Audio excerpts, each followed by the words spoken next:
Hey there everyone, I'm Rasenryu, but my friends call me Rasen. Deadpool 2, every bit as good as its prequel, or a giant catastrophe with funny bits? Let's find out. I was very much looking forward to this movie. The first Deadpool movie was a hilarious action comedy full of fourth wall breaks, pop culture references, a simple narrative, and superhero action. The second movie has most of those things. Okay, so I'm going to change up the format a little bit this time around. I'm not going to recap the story the way I usually do, but there are some story parts I will talk about. This is still a spoiler review, so now's your chance to back out. You've been warned. Ryan Reynolds is absolutely hilarious as Deadpool. Just like in the first movie, he really brings Deadpool straight out of the comics in Deadpool 2. With his over-the-top pop culture references, dismissive remarks, and overreactions to every situation, and even more fourth wall breaking than the first movie. He is the center of attention through the entire movie. He just never shuts up, and you never want him to either. Even in the very beginning of the movie, when his girlfriend Vanessa dies. Oh, that's right, bombshell straight out of the gate, they axe her. We see Wade get very upset, yet he can't help but lighten the mood with quips and jokes. In this way, although we know he's hurting, we don't get to really feel it as an audience for too long. Zazie Beetz is the very badass Domino, aka the Black Widow, as nicknamed by Deadpool. Her superpower is luck, which Deadpool is at first reluctant to call a superpower. The way they show off her power is actually really incredible. There's this one sequence where she parachutes down to a busy street and runs after a convoy. Her parachute blinds a driver, and that sets off a series of car crashes and explosions that allow her to jump through the roof of the convoy and take out the driver. This domino effect allowed her and Deadpool to almost succeed in their mission together until the Juggernaut wrecks the entire truck. Oh yeah, that's right, the Juggernaut. This guy is a super big CGI man, so it's not the same one from before, but it's still really cool to see him. And it was a pretty big surprise for me. Josh Brolin is doing some amazing things this year. First Thanos, now Cable. To have the same guy play two characters in the same franchise, is that even allowed? Cable is like the Terminator, where he goes back in time to kill a kid so that his future can be better. He's a hard ass who doesn't like to compromise, but is willing to complete his mission by any means necessary, even if it means teaming up with Deadpool, who has been stopping him at every turn. One of my favorite scenes with Cable is when he fights Deadpool for the first time in the Icebox prison. He takes out every guard that gets in his way without even a change in expression, but then is forced to fight Deadpool because he doesn't want Russell getting killed. Cable can only ever fight Deadpool to a draw, which is a testament to his fighting prowess over someone who can't die. Now what can I say about Bedlam, played by Terry Crews, and the rest of the X-Force? Well, they died. Well, except for Deadpool and Domino.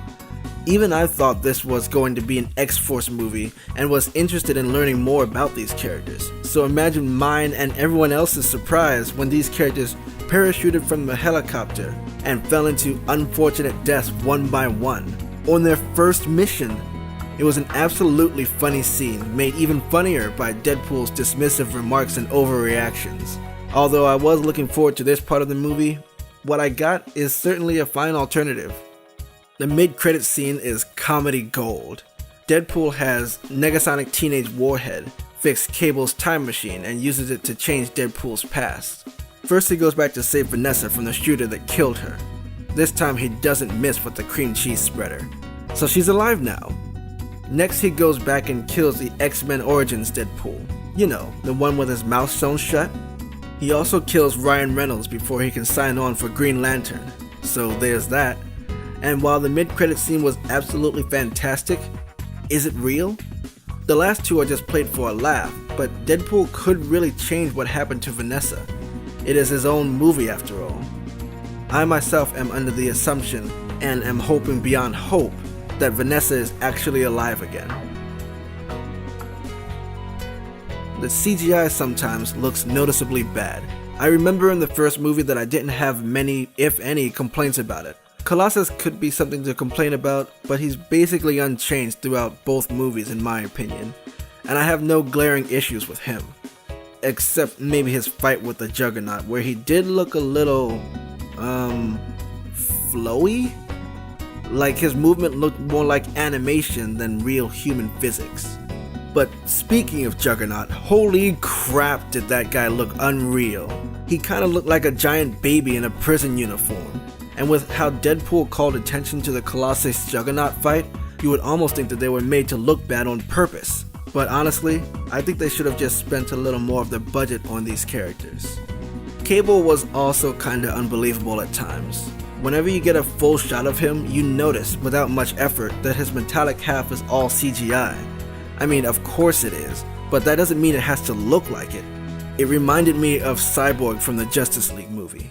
And I was gonna talk about Deadpool as well, but really it's just one slow motion part where it looked like he snapped to a point on the animation track during an acrobatic flip. Otherwise he was great, so I'll just leave that alone. The narrative in this movie is a little more convoluted and clunky. And to provide evidence to my point, let's quickly recap both movies, shall we? Deadpool 1. Wade Wilson is a mercenary who becomes Deadpool to take revenge on the people who tortured him while claiming they could cure his cancer. Seems simple enough, I think. Now Deadpool 2. Upon his girlfriend's death, Wade must find a way to move on without her. He joins the X-Men and tries to save a kid who is being hunted by a cyborg time traveler. He then forms the X-Force in order to have allies to fight alongside him. There are a couple more plot points in this movie that I didn't list, but I think that's a pretty comprehensive synopsis, and it sounds more complicated because it is. The first movie had less twists and turns with Deadpool going out for revenge, and the only hiccup being that his girlfriend gets captured. That's pretty good for an origin story. The second movie follows Deadpool and his journey to find a family, the forming of the X-Force, and Cable's whole story of why he traveled back in time. And don't get me wrong, I think they put everything together pretty well. I enjoyed it all the way through, but I can't help but notice this bit of change. And who knows, maybe the story is a bit more convoluted as a metaphor for how Wade was confused on how to move on, regardless of the final outcome of bringing Vanessa back to life. Finally, I didn't really like how the comedy sometimes got in the way of the more sour moments. Initially, that is. I'm not gonna spend too much time on this point, but I will say that it's a pretty big turnoff for me when solemn moments are overshadowed by comedy. Yes, I love to laugh, but when a scene calls for solemn emotions, I expect to feel that. And it's not like the movie never let me feel that way, it's just sometimes those moments took a back seat. But my view did change a little afterwards, and I'll explain why. Overall, I think this movie is spectacular. It has a few shortcomings, but nothing too egregious to kill my enjoyment. It's basically a comedy with superhero elements. When I think of it this way, some of those bad things become a little more tolerable. It's a comedy, so you do comedy. Sure, the characters can be a little larger than life, but they better be funny too. That's the direction Deadpool 2 takes, and I think they nailed it. I can't wait to see what happens next. I hope there is a next. Please tell me there will be a Deadpool 3. Even though I haven't done many videos before this one, I think this remix format kind of works.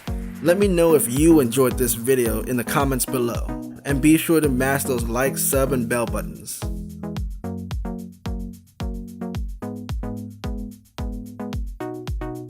Zazie Beetz is Domino in Deadpool 2, and her comic book origins are pretty interesting.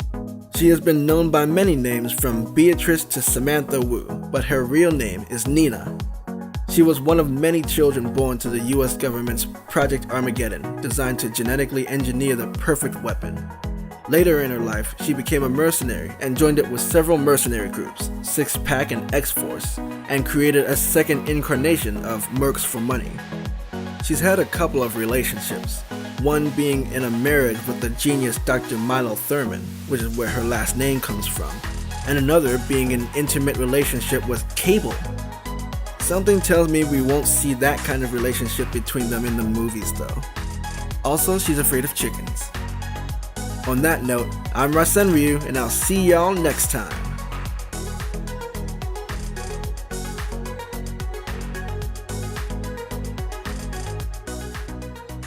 Hi Yukio!